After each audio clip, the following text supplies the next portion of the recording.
salıp hoylor oydu kubalak Muhammed dep karekten jaş kulanat eger senin nurun açsa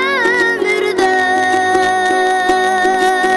hiç ak gelmez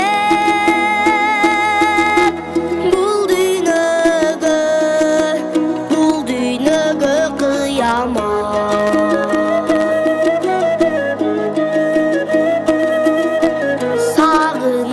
sağınıştan kucağıma kıssam dep seni gözlöйт kıyalımda uçan göp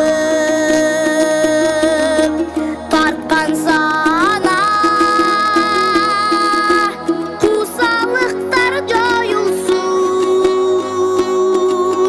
түш көрөйүн Расулаллах Пайгамбарым Мухаммед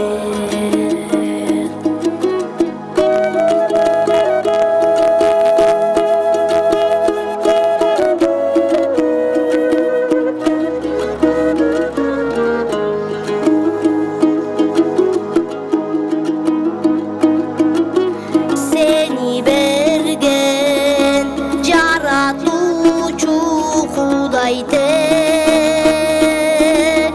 sen айткандай жалбарамын Кудай деп sen бактылуу туура жолду көргөзгөн sen касиет sen улуусуң sen улуусуң Мухаммед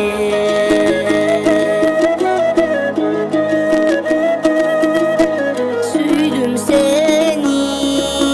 сүйгө бек убадан көрбөй сени көргөнүмдөй кубанам таңда келсең нурга бөлөп аламды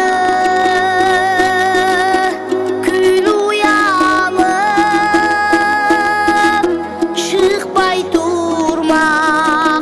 чыкпай турмак уядан күн уянып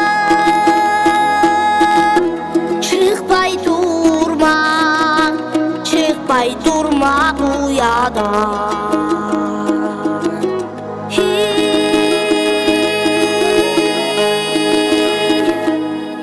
саллаллаху алейхи вассалам